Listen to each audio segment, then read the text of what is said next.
महाराष्ट्र में एमएलसी के चुनाव हुए जिसमें कि बीजेपी और शिंदे गुट को बड़ा झटका लगा है।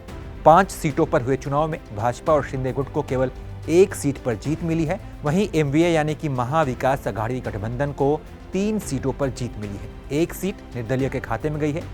और इस पूरे चुनाव में जो बड़ी बात है वो ये है कि नागपुर की सीट भाजपा हार गई। ये बड़ी बात इसलिए है क्योंकि नागपुर में आरएसएस का मुख्यालय है। यहाँ से नितिन गडकरी आते हैं, यहाँ से देवेंद्र फडणवीस आते हैं, इसके साथ ही पार्टी के प्रदेश अध्यक्ष चंद्रशेखर बावनकुले भी यहीं से आते हैं। नागपुर डिवीजन की शिक्षक एमएलसी सीट पर एमवीए के उम्मीदवार सुधाकर अडवाले को 16,700 वोट मिले, जबकि बीजेपी प्रत्याशी को केवल 8,211 वोट मिले। बीजेपी के उम्मीदवार नागोगनार यहाँ से एमएलसी थे। ऐसे में नागपुर के अंदर सिटिंग एमएलसी को हराना भाजपा के लिए किसी बड़ी फजीहत से कम नहीं है। 5 सीटों पर हुए चुनाव में भाजपा को केवल कोंकण सीट जीतकर ही संतोष करना पड़ा। ये सीट पहले से एमवीए के पास थी, लेकिन अब उस सीट पर बीजेपी ने कब्जा जमा लिया है। तो ये बस एक छोटी सी वजह हो सकती है कि भाजपा थोड़ा सा जश्न मना ले, लेकिन हालांकि जो हालात है उस हिसाब से जश्न वाले माहौल तो नहीं होंगे। चलिए और भी सीटों का क्या हाल रहा, एक नज़र इस पर डालते हैं। कोंकण जो शिक्षक की सीट है उस पर ज्ञानेश्वर महात्रे भाजपा से जीते हैं। औरंगाबाद शिक्षक सीट से विक्रम काले जीते हैं।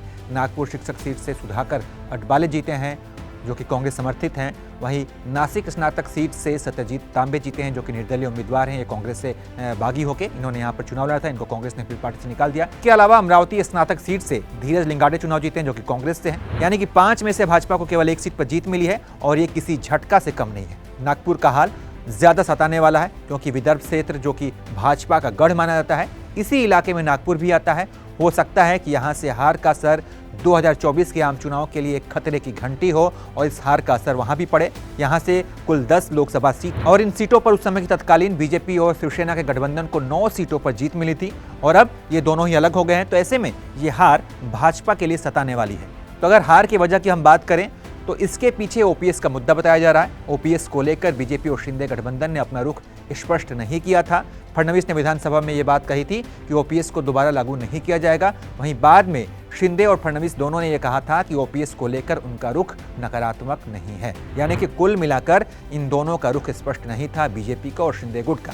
और ये हार के पीछे की एक बड़ी वजह मानी जा रही है। लेकिन बड़ी बात तो ये है कि नागपुर से भाजपा हार गई, जहां जो गडकरी का इलाका है, जो देवेंद्र फडणवीस का इलाका है। तो इसके बारे में आप क्या सोचते हैं, अपनी राय हमें ज़रूर बताइए और तमाम अपडेट्स के लिए आप देखते रहिए एबीपी लाइव।